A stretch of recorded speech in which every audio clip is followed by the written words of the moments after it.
Hello guys and welcome back to the Motor Recon podcast. I'm your host Adam. I'm joined again today by Rob. What we're going to do in today's episode is go through a number of manufacturers, obviously that just pique our interest generally, and pick a car each that we would have from that manufacturer and why we would pick it. And then just to follow off as a nice side subject, we thought we'd just do as well car brand reliability in the UK at least that we can cover. And just look where certain brands go to and what some surprises in there from what we've seen. Definitely some surprises there, yeah. So, we'll kick off straight away with our first brand. Probably no surprise for if you have been listening from the start. It is Ford. So if you could have any car from the American manufacturer, what would it be? Now, it's quite a difficult decision. I will state out in the open that there is an honourable mention for me. We covered it last week in the podcast, which is the 68 Fastback Mustang. Yeah. So that is my honourable mention because I do love it and obviously it'd be great to have one. But if I could just have the one car from Ford's back catalogue, for me, it would be the GT40 from the 60s. Okay, yeah. Logic behind that is it has real pedigree to it. So obviously the Ford GT40 won Le Mans 4 times on the bounce.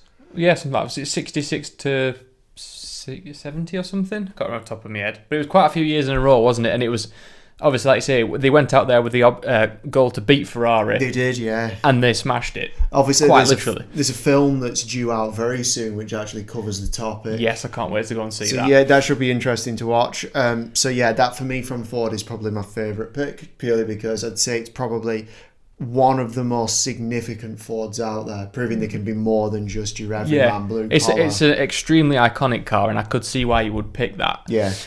For me, not so iconic. It is more so in the UK, I think, but it's probably a bit of a cliche choice. I would go with the Focus RS. Okay.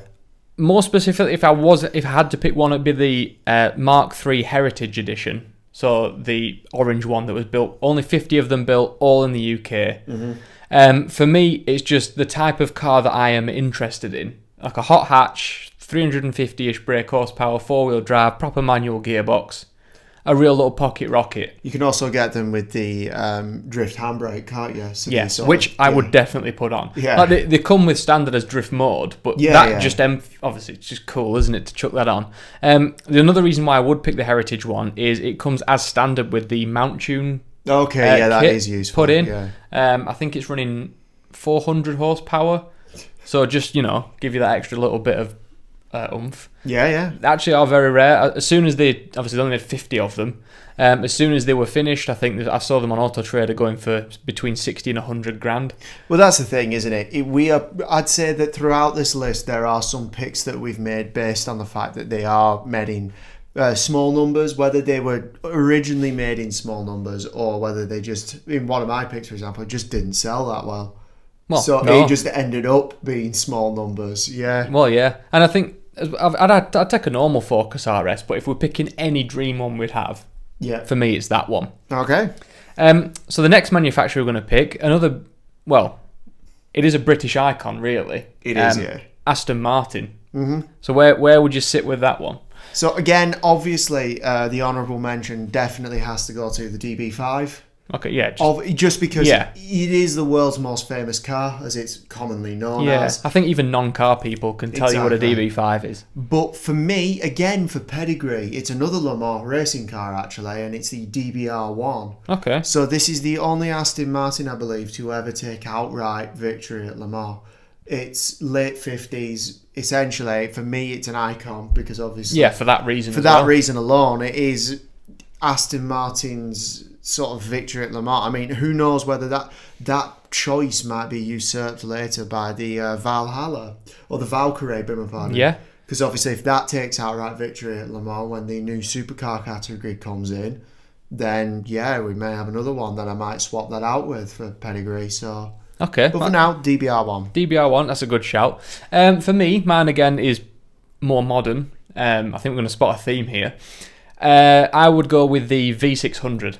Yes. Obviously, V12, manual gearbox, arguably the best looking of the old style Vantage. For me, I would say that of the modern Aston Martin era, so let's call it 2000 onwards. Yeah. that is definitely my pick. Yeah, and I can see why you suit that car, I think. I would say it's probably the last Aston Martin that came out from that era. Now we're in this sort of postmodern era where, as much as I enjoy the new Vantage and the new DBS, Yeah. it's not the V600. It's not that naturally aspirated V12. No, and I get that. And that's also what drew me to the car. The sound, because it sounds insane. Proper manual gearbox. A very small sort of package that you can compact, isn't it? compact Yeah. package that happily chuck it down a country road, and I think it'd be very Do you know, forgiving. one of the reasons I quite like it, I feel, is because it's almost like it's one of the last hangovers of the Ford days. Yeah. Obviously now we're well beyond that and they're into their own new territory and they're doing fantastic things. But I always had a soft spot for the Vanquish from the early 2000s. The Bond ship. Yeah. Obviously it had a bunch of Ford sort of stuff floating about in it. And Yeah, Volvo and whatever. But I don't know, it has a certain charm to it. And I feel the V600 captures all of that in a bottle. Yeah, all has that one go. Yeah. And it's a very clean, sleek design, isn't it? With like the hood, the sort of vents on the bonnet, which would on the V12 normally are quite prominent. They're very just drilled holes in, which look fantastic. I love that. Yeah. So that one moves on from Aston Martin. Again, straight on to another British one. Obviously now owned by Tata, but we're going to go for Jaguar. Now, again, I'm going to start with an honourable mention, which is the E-Type. It's probably my favourite car of all time. I haven't chose it for this list because I wanted to talk about a car that is a little bit more out there compared to the E-Type. Yeah, and the one you probably want to drive more. Well, it's the one you want to be, for me, seen in, if that makes sense. This is one of those cars which it has such prestige to it because of the way it is and the people it was associated with as well. So obviously E-Type gets the honourable mention, but for this list I'm going to go for the Jaguar XKSS. Okay, very cute little good looking car. Well, as you say, based on the D-Type, I believe, from Le Mans. So again, you have that link to racing heritage, which obviously for me means quite a lot. Famously driven by Steve McQueen in the 60s. Yeah. I literally have a picture of the XKSS on my wall. It's one of those cars for me. Yeah, sort of literally your bedroom wall pin-up. Literally, it was one of those cars for me. Love it. It's one of those. Okay, for me, I'm going to go with probably a strange choice for some people, but I'm going to go for the XJR 575. Relatively new. I think it was 2017. I think they made it to 2018. Very limited numbers. As the clue says, 575 horsepower from the F-Type SVR V8 engine. Yeah. I think it's 5 litre. Very menacing car, I feel. Very, well, as Clarkson obviously has famously said about it, it's very like gangster car kind of thing. You don't mess with people in an XJR. No. Sounds great. I think they look fantastic. Oh, yeah, me too. As you say, did that come in a shooting brakes, or did that come I don't think it as did. an estate? Because I love the old XJs, which were obviously the estate versions. This one never did, as far as I am aware. Yeah. It was just the saloon one, but obviously the newest shape of the XJ is so long. Yeah. I think it's just huge, very menacing, very obviously luxury interior, wafted down the motorway 155 comfortably for hours. Yeah. For me, that's just the one I'd pick. Yeah, exactly. Don't know why. Yeah. I'd have it over an XJ220 or anything like that. I just love that car. I might add as well, as far as Jaguar is concerned, another one that I've always had a major soft spot for is the XK from the early 2000s as well. Again, for the same reason I liked the Vanquish. It was designed on like a 12p budget, yet it actually turned out really well somehow. And the styling you see one now and it still looks fantastic. We always comment on that whenever we see an XK from that generation. Genuinely, I like the cleaner design ones as well, so I actually like the early ones, frankly. If it was my money and if I was buying an old XK, I'd probably go for an early model, torn between a coupe and a convertible. So that's one of the only cars that actually looks great as both. But the thing is, it was designed to be a convertible as well, so I am... Yeah, I think it's just the point of the car as well, isn't it? So I think, I'd go with a convertible on that one. We'll move quickly on to the Germans. We're going to go to a Porsche now. What would you pick from... Well, Porsche, one of the most famous brands in the world. Now, this is a bit weird, if I'm being honest. but I'm going to go for a 944 turbo. That is weird. You are correct. Why though? What's drawn you to that? Honestly, a lot of it comes down to styling, and I also quite like the era that it came from as well. Yeah. Obviously, everything was turbo. Everything was... I also think from a... obviously, I do like 911s. I appreciate what they are and what they stand for, but honestly... Quite a lot of people have 911s. I see 911s around quite a lot. Everyone in the mum has 911s. And I don't mean that with any disrespect or anything, but for me, I don't see 944s all that much. No, well, they are old. Yeah, but when I do see them, I love it. Yeah, it's like you've kept that going.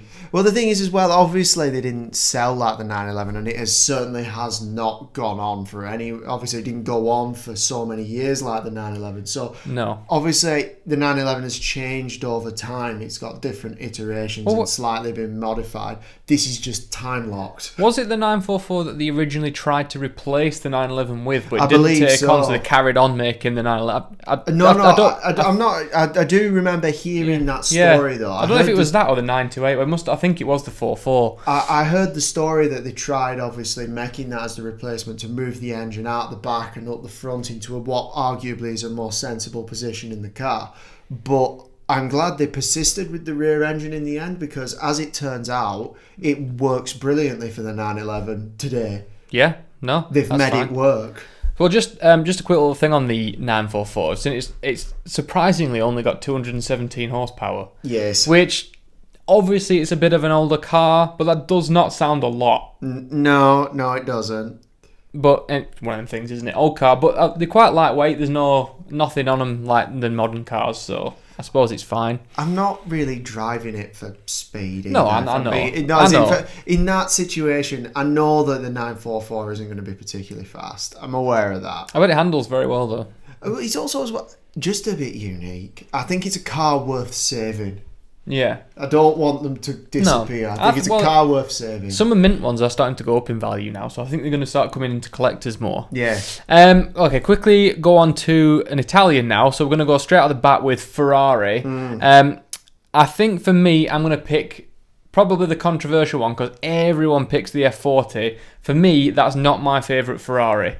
When I was a kid, it was the F50. Okay. So the F50 for me is the car. It's the one I had on my wall as a kid. Yeah. Obviously a Formula One derived V12, manual gearbox. You could take the roof off. I know looks are subjective, but I think it's better looking than the F40. And I think it didn't really get the recognition it deserved. I don't think. So you feel it's like another one of those cars that feels like it should be put up on a pedestal a little bit more. Yeah, and you see people, everyone who drives an F40, and a lot of car journalists also the same thing, it's one of the best driving cars of all time. It might well be. I've never driven one, and chances of me ever getting to drive one are slim to none. But the F50, people who've driven it, they just say it's a very underrated car. And it never got that attention. They made a lot less of them than they did with the F40 as well. But they're slightly more expensive now. No, it's always lived in the shadow of its older brother. And I think that's where it's always struggled. So again, I think it's worth giving it that spotlight. Yeah. I didn't know it had an F1 derived V12. Yeah. That's really cool. I don't know the ins and outs of power and things like that just off the top of my head, but I know it was an F1 derived engine. Obviously, with it to make it into a road certified engine, it's pretty much now not an F1 engine. But the basics of it... Yeah, the basics of it are there, though. And they're pulling it off better than Mercedes are with the Project One. When it eventually gets delivered, yeah, I'm sure it'll come out. Yeah. So what's your choice then from Ferrari? For me, again, I suppose the cliched option would probably be to go for a 250. Because obviously it is the most expensive car in the world, and I do love the 250s, don't get me wrong. But styling-wise, and again, a controversial move here, I like the Daytona. See, I don't think it's controversial styling-wise. I think a lot of people love the Daytona, and they love the way it looks. I do myself. I would... from a classic Ferrari point of view, I'd say it's up there with mine. Now, Adam will probably throw up a picture from Goodwood for the Daytona because it's the first time I've ever seen one in motion. Yeah, it was a racing one as well, wasn't it? Yeah, it was literally the first time I've ever seen a Daytona in motion, and yeah, it's epic. I love it. Yeah, well, if you've ever been to Joe Macari, for anyone listening, you go around to the service centre at the back, and there's usually always a couple of Daytonas sat back there, roadsters and coupes and things, and they do look fantastic. I will give them credit on the design front there. I think the Daytona probably suits what I want to get out of a car. I think it's got longer legs than, say, It's a GT car. Yeah, it's a GT car, which suits me perfectly. Probably my earliest memories of being introduced to the Daytona is Top Gear. Yeah. So obviously I remember Richard Hammond racing James May. Yeah, he was on a boat, wasn't he? He was in a boat, yeah, and that was probably the first introduction I had to the Daytona, and I realised there and then that, yeah, that design really works for me. I love it. Also, it was one of those. Arguably copied off the Rover SD1, or the Rover SD1 copied off the Ferrari Daytona. I imagine it's Rover copying from. Yeah, I can't remember which way around they got released. I might have to look at that, but I suspect Rover copied off off Ferrari, but made the Rover a good-looking car. Indeed. Straight onto the back then, the other Italian, the obviously arch nemesis of Ferrari, Lamborghini. Yeah. Mine is probably an obvious choice in many respects, but a Murcielago SV. No, and I actually agree with you on this one. I've chosen a different car for myself, but as far as the Murcielago is concerned, I have always preferred it to the Aventador. But it had a manual option, which not on the SV, I don't think. I might have done, I can't remember, but a manual option, V12 engine. Yeah. Rear-wheel drive, or was it all four-wheel drive? 4. 4. I think they might have done a rear-wheel drive version. Oh, that was the Gallardo, wasn't it? No, they did a guy. One of the best, one of the most interesting Lamborghinis I like is the guy. I think it's like the Balboni. The Balboni one, yeah, with the stripe. Oh, love it. Again, rear-wheel drive, manual gearbox in the middle. It's everything you want. They let him design the car he wanted. Yeah, and he did it. He clearly did. He knew what he wanted. Never was a fan of the Gallardo, if I'm being honest. Never liked the shape. I think I prefer I the think Huracan. It's got better with age. But the one I do like is the Balboni. No, so that's the one I do like. Yeah. So what would your Lamborghini be of choice though? Obviously, it's not going to be that. I don't think it's too modern for you. For me, it would be a Miura. Now, I know that it's not the first Lamborghini. No, but for me, it's the first one that's really significant. I think that is what really set the company on the path to where it ended up. As far as I am aware, it was also the first mid-engine supercar. Yeah. If you can, I can call it a supercar. I think it is a classic supercar. And I think it was the first off the top of my head, and the styling looks insane. Styling's insane. Apparently, they were notorious for going very light at the front. They were, but I think a lot of old cars, they didn't really know about aerodynamics in that point. They just drew a shape and thought, that looks amazing. We'll have that. And it did look amazing. It did. So, yeah. Again, for history's sake, the Miura is one of those cars that had a significant impact on where things went, and I would want it. So, yeah. Yeah, that's the one for you. We're going to bring it up now to some more generic brands, I'd say, other than Jag and Ford, obviously. But we'll go with Audi. I'll let you kick off the Audi one with your choice. So, for me, it will be a Quattro. Now, obviously, the original one that was homologated for the road-going version. So I doubt this is sort of it's not the Group B monster, because the Quattro was racing in WRC before that point in Group A. Okay. So it's the earlier one that I'm going for. It's not as mad. It's not as mad as but it's still an iconic car. So essentially, what you're looking at is...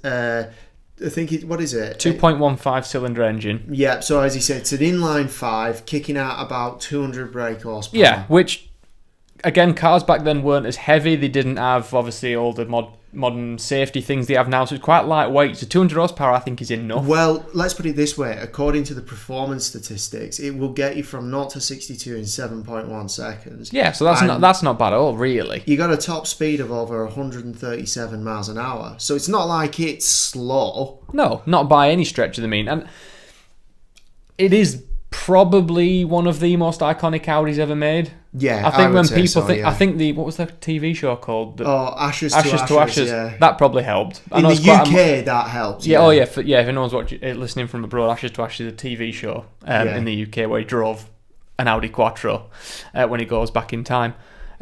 So, great choice. I would, if my car wasn't available, I'd have picked that myself. Yeah. But I've gone for one that's probably a little bit more, again, forgotten. You don't ever see many of them. It was a joint collaboration between Porsche and Audi. That in itself is interesting. Yeah, well, now they're the same company, so Yeah. I suppose it's probably common now. You might add that this then is probably even I think that genuinely has historical significance. It's the precursor to where things have ended up. Well, yeah. So it's the Audi RS2. Yeah. Now, don't think of this as the Audi A2 that they made, which was a bubble on four wheels, which didn't look great. This was basically, it was an Audi A4. Mm-hmm. Obviously, they collaborated with Porsche and they made the RS2. So they chucked in obviously a 2.2 litre 5-cylinder engine, probably a similar drive one that was in the Quattro. Yeah, probably. But this one was pushing out just 311, 310 horsepower. That's a lot. So I think this as well. Again, don't quote me on this, but I think it was one of the first fast estate cars. Yeah. So obviously the precursors to the RS4s, the RS6s, obviously your M5s and things like that that made the fast estates. I think this might have been Genesis for that kind of thing. And I might add, we both love fast estates. Yeah, they're one of my favourite type of cars. Yeah, I think it's a shame that we don't see all that many of them anymore. And yeah, I think it's only Audi and Merc that still... Exactly. We both love the RS6, the new one, for example. Yeah. And we would like to see more of it. If Jag could make an XJ estate again, that would be amazing. They compete with they do the XF estate and do the R version of that, or they did the RS version of that. I don't know if they do it anymore, and I don't think they will. Of course, the estate. Yeah. But if they do an SVR version, perhaps that yeah, could work for me. Okay, so we'll move on from Audi and go to another German, which is the Beamers. So BMWs, what would you do? So I know that one of my favourite BMWs of all time, which will receive an honourable mention now, is the E30 M3. I liked the boxy styling of it, and obviously it's Genesis for this whole super saloon type affair that we've got going on, you know. Yeah. Its historical significance was important, but one of the ones I would pick to it's a forgotten hero in some respects, and I feel like it's worth saving, and that's the BMW Z8. Yeah. Now, I know it didn't drive that well, which was probably the reason why it didn't sell too brilliantly at the time. It was made for the American market, really, wasn't it? And again, they like a lumpant, slow car that was going a straight line quite well. I want to save it because of its design. It did look fantastic. It looks, obviously, my first introduction to this car was from James Bond. So it was obviously from The World Is Not Enough. Yeah. And I just think the design, even today, by today's standards, it still looks fantastic. It's like the BMW i8, where I think, given where it's going with that, I think history might actually look quite kindly on that. Yeah, I honestly think it will. And to be fair, the value of those is significantly gone up now. Really? I've seen some well over 200,000. Blimey. I mean, they're low mileage minters, yeah, but still though, the fact that they're not depreciating like a rock. It's because they didn't make many of them as well. I've gone for an obvious choice for mine. Well, I say obvious, it's not that obvious, but the M5 Touring, the V10 M5 estate, cracking car, chuck everything in the back, drives really well, sounds amazing. Now, apparently they were notorious, those V10s, for having problems. They were, but this is obviously a theoretical world in a sense where we could have any car from any manufacturers. And if I was going to pick one, it would have to be that. 507 horsepower in its top form, over 200 miles an hour. Yeah. I don't even think any of the modern estate cars can do that, like that sort of speed. You might be able to if you delimit them. Yeah. But over 200 miles an hour in a estate car. No, it's pretty good. I like it. Perfect for the Autobahn. Yeah. Which is probably what it was designed for. We'll move on swiftly then to Mercedes. Again, probably another obvious-ish choice for me, but I've got for the SLS Black Series. Yeah. If I was going to have one, Solar Beam Yellow, best colour for it by a long chalk. They slightly detuned the power from the torque, from the standard SLS, but upped the power. Yeah. So it weren't so tail happy. Obviously put the aero on it to make it a bit more track focused, which improved the looks massively. I would agree on that. I prefer the looks of the AMG GT. I would say standard to the SLS for me. Okay, yeah. I can see why.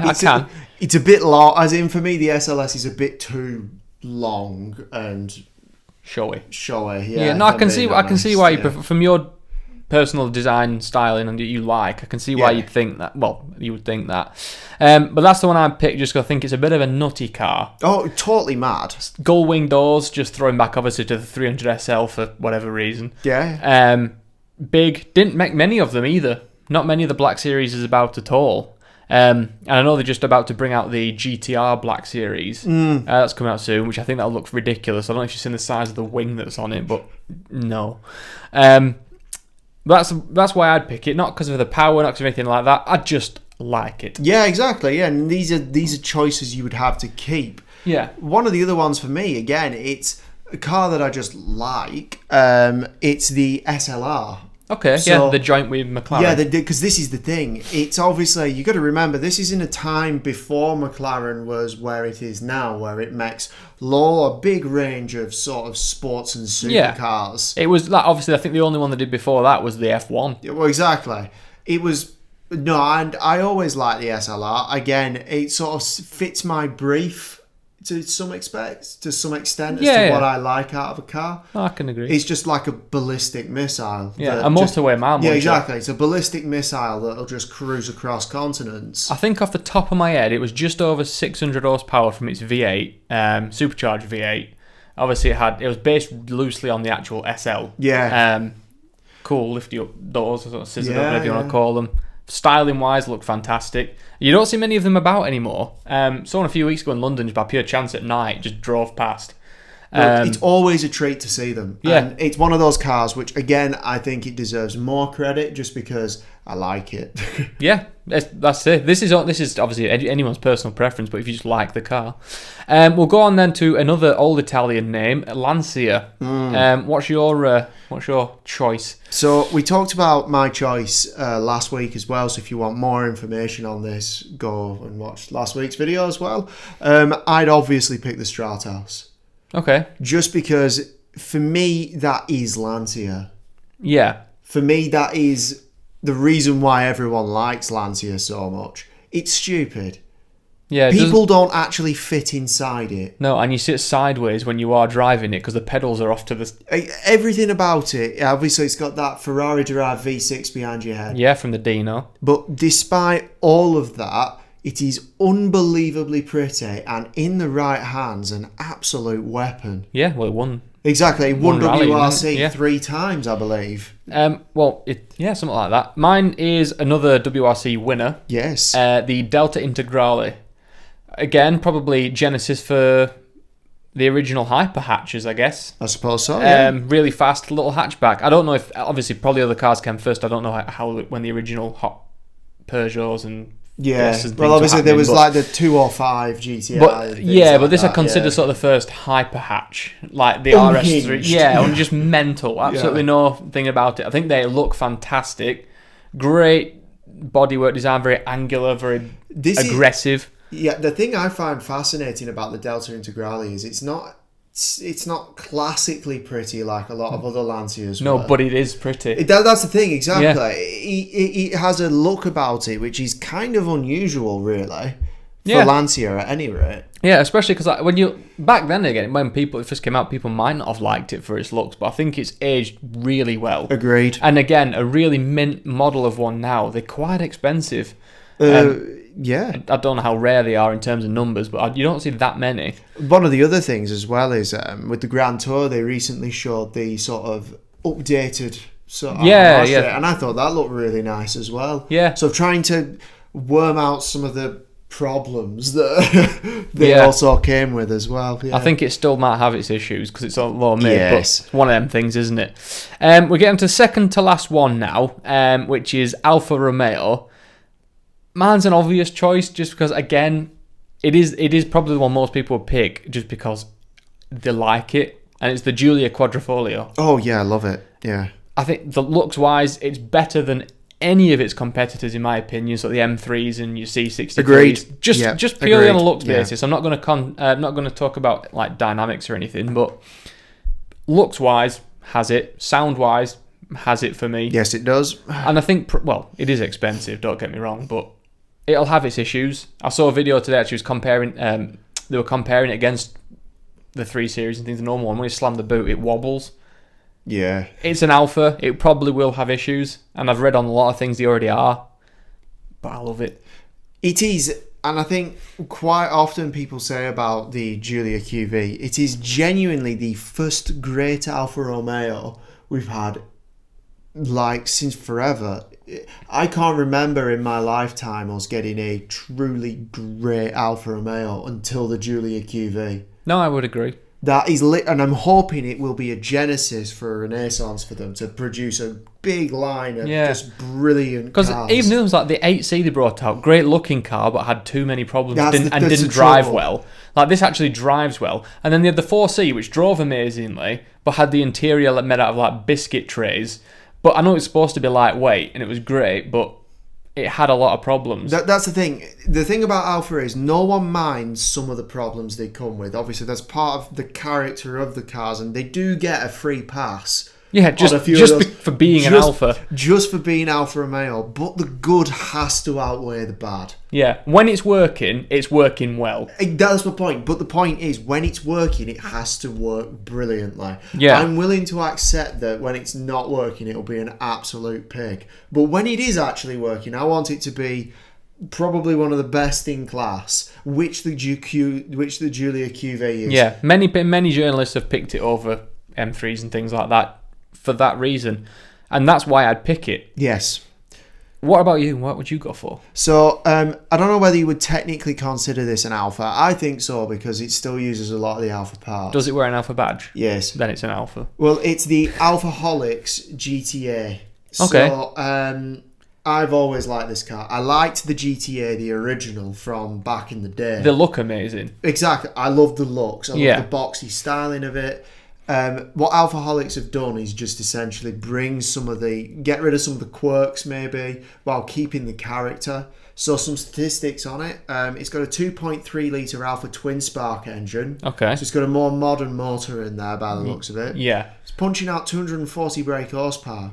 That car's tiny. Exactly. It's tiny. It weighs nothing. It proper shifts. Yeah. It sounds amazing. You get a proper manual gearbox. For me, yeah, I think that literally epitomizes homage to just Alfa Romeo in the same way Stinger do it with the 911. Yeah, it is a 911 that they get, and then they just make it a bit more modern. How Stinger work on the 911 and how Eagle work on the E-types. This is the Alfa For Romeo Alpha. Yeah, no, I'd consider that an Alpha. And in many ways. That's the thing. I genuinely consider it just a celebration of what Alfa Romeo Yeah. is and why so many people, despite the problems, love the brand so much. Yeah, and I know this one as well. For that one was a sub 8 minutes on the Nürburgring, which It's mad. says a lot, Yeah, doesn't it proves that it's very capable as well. Okay, so the final one then, just before we move on to our next little topic, is Lotus. Another iconic British brand. For me, there's a couple I could have chosen here, and a lot I wanted to pick. But if it was my money and could have anyone I want, it would be the XE430. Yeah, love it. Looks fantastic. It's got obviously all the track aero on it and things like that. Nice lightweight little two-seater car that would destroy many things on the track, even things costing 15 times more. I suppose it lives up to Colin Chapman's mantra for them, which is just make it light. Yeah. Yeah, because that's usually solves most problems, and he was right. Yeah, simplify and add lightness. Yeah, Exactly. exactly. Something along those lines. So for me, Lotus, again, my honourable mention is going to go to the Esprit, but because we covered that last week, what I'm going to do is choose a different car instead, which is I'm going to go for the Evora 400. Okay. I've always had a massive soft spot for the Evora, and I've always stated that if my money was on the line, I would genuinely choose it over a Cayman. Yeah, I think I actually would.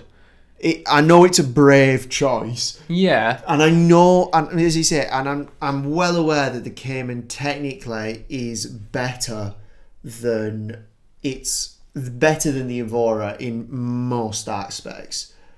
I don't care. No. It does. I don't care. No, I do think it's better looking than a Cayman.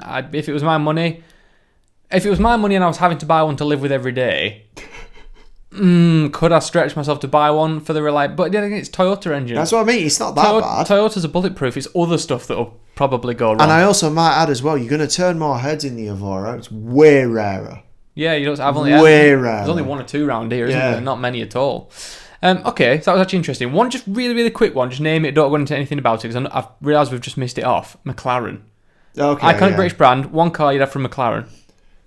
Oh, God. Put you on the spot because this was not planned. Trouble is, I would go for an F1, but obviously you're going to go for an F1 as well. Yeah, but that's not a aren't you? problem. Yeah. I'd go for the F1 GTR personally. I'd just go for a standard F1. Obviously, Yeah. now I know they've got all their modern brands and obviously their modern Yeah. stuff. Honestly, they've not been around long enough for me to pick a classic. No, well, You know what I mean? the F1 for me is my favourite car ever made, so it's just going to have to be that no matter what. But it's going to be the F1 GTR for me. Okay, so we'll quickly just move on to our next topic. I realise time's obviously getting on a bit here. So what we're going to do is look at some of the cars. This is UK only. Yes. This may vary from different countries, different surveys, things like that. So this is the most reliable car brands in the UK. Now, this survey was done on a sense that the average number of cars that were surveyed was 100. Average, so it'd be slightly more, slightly less, but the average was 100. And then they also do how many issues each brand had per 100 vehicles. Yes. So it rates it obviously from top to bottom. And I was very, very surprised to see Peugeot on the number 1 spot with 77 problems per 100 cars. Good on them. Credit where it's due. Yeah, good on them. Because I might add as well, looking at the table here, they're leading by a pretty reasonable margin over the second spot. Yeah, the next one's 88. So it's, again, if you look at the percentage terms, obviously it's 88% of 100 cars have problems, and Peugeot 77% of their cars have issues. Yeah. Now, obviously, you could have just got lucky. I know a few people have had Peugeots and had nothing but trouble with them. But then again, I know people have had other cars and had nothing but trouble. So it's one of those. It's one of isn't things. it? Yeah, it's just look at the draw that happens to be these 100 cars. They've won it, and credit where it's due. Can't fault them for it. Again, what we've noticed as well. So in second place is Skoda with 88. Yeah. What actually? Just one thing with it. What that did surprise me on is Skoda, sub-brand of VW. Yes. Other brands from that particular group have not done so well, which, given they share so many parts, surprises me. So obviously Skoda got 88, while the Volkswagen in general, obviously the Volkswagen brand, got 113, and Seat just about sits above the industry average on 114. Yeah, so the industry average is 119 problems per 100 cars, which means that for every 1 car, there's like 1 and a bit issues. If you look at it in that sense. I think it's just worth quickly noticing the bottom yes, section there. bottom of the rung. And again, knowing people who've owned some of these cars, that one doesn't surprise me. Right. Which is BMW. Yeah. I know a few people have had BMWs. One guy from work, he bought one. 30 minutes later, the engine blew up. He'd just come out of the dealership, drove down the road, boom, the engine blew up. It's worrying, really. He then obviously immediately got given another car. Yeah. The engine blew up. He also had electrical faults. Parts of the car fell off. Now, everyone thinks German cars are amazing and they have this amazing aura about them. But from every single person I know who's had a BMW has had a lot of issues. Well, it's one of those things as well, and it's interesting to see that the premium brands on a few of these lists we've looked at have featured quite low in the lists. Yeah. So I'm just going to quickly do it in order. Yeah. Just because we're going to go out, and obviously time's getting on a bit. So just a few surprises. So obviously number 1 Peugeot, number 2 Skoda with 88, number 3 Hyundai. Mm-hmm. Not a surprise, I don't think. There's nothing really to go wrong. With 90% of all cars they're having issues. Nissan, not that much of a surprise again, with 94. Suzuki, another Japanese brand. Mm-hmm. Obviously Hyundai's Korean, but we've seen a lot of the Japanese ones, with 94. A slight surprise of Vauxhall with 95. Yeah. But then again, they are very simplistic engines, so nothing might go wrong. Kia, again. Yeah, again, so, just solid. Solid. Well, they need to be 101. with their 7-year warranty. I suppose they have that very much in mind. They do. Thing is, though, it's still showing 101 problems per 100 cars. Yeah. So it's like basic thing. If you buy a car, you are guaranteed to have at least an issue. Yeah. Not guaranteed, obviously, the guarantee, but No, in this no. survey that's showing that. Just after Kia, we have Mini with 103. Yeah. That is surprising, I think. Straight after that is Ford with 104. Yeah. Obviously, well done. These are still well above industry average, all these cars. Volvo with 106. Mm-hmm. I think they're owned by a Chinese company now, so they get a lot of money getting pumped in, so that might improve. Straight after that is Honda. Yeah. Ironically, I was at a Honda dealership yesterday dropping a Civic off for another issue, but they have 109. Volkswagen, like we mentioned, with 113. Still above industry average, but obviously quite a few problems. Dacia, I have read a lot of things that they were quite reliable, but obviously 114. Don't they get Renault parts? Yeah, that's probably why they're awful. Seat straight after that. So this is just above industry average now. The industry average is 119 problems per 100 cars. So Seat got 117. Right. So again, they're sharing VW parts and Skoda parts. So I'm not sure what Skoda are doing, but they're obviously building things. Everything below this point is now under industry average. So this is under industry average. So then we've got Mazda, which is a surprise at 122. They're normally renowned for being bulletproof, or they have that persona of being bulletproof. Straight after that, no surprise, Renault with 122. Mm-hmm. Citroen, 126, not a surprise. Most of the French cars do generally have a bad reputation. Now, this is a very big surprise. Second biggest manufacturer in the world, Toyota. That very much surprises me. I've only ever heard good things about them. I've never had one, so I can't Honestly, judge, I've never heard any real issues about Toyota, no. But 134... Yeah. They don't specify what these issues are. They could be very minor little things. That's the trouble, isn't it? But nevertheless, 134 issues per 100 cars that they're seeing. Now, so this is where it gets interesting. This is where your big German manufacturers other than Volkswagen start to turn up. So we've got Mercedes in there with 136.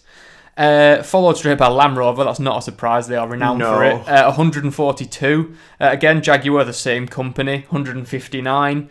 And then Audi, 167. That's a poor show from them. It's not great.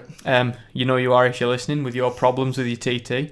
Fiat, straight off the bat, not a surprise, 173. And then again, as we mentioned, BMW right down at the bottom with 181. Yeah, I mean, it's tough, isn't it? No survey is exhaustive. So obviously all these figures should be definitely taken with a pinch of salt. Yeah, they are. This particular survey obviously was done just with quite a few different types of things, just up to 100 cars, and it doesn't specify what issues they are. Exactly, yeah. They could be extremely minor. Yeah, but nevertheless, you expect when you're buying cars, these days anyway, that you're not going to have many problems. These guys are. Yeah. So they've got to call them out on it, and they've obviously... Yeah, and as you say, it's customers JD Power as well, isn't it? Which is a well-known... It is, It's a well-known sort of surveying place. Yeah. So, yeah. I said the BMW one doesn't surprise me. I said everyone I know who's had one has had at least a big issue, as well as small issues. So it's one of them things. So what we'll do, we'll round it up there. Just let us know, obviously, in the comments, as always, if you've had any surprises or what cars you pick from certain manufacturers that we might not have mentioned, perhaps. We'll be back again next week with another episode. We're coming up to the end of season 3, so our finale will be at episode 10. So keep your eyes peeled for that. Yep. And then we will see you again next week. Yeah. See you later, guys. Bye. Thank you. See you later. Bye bye.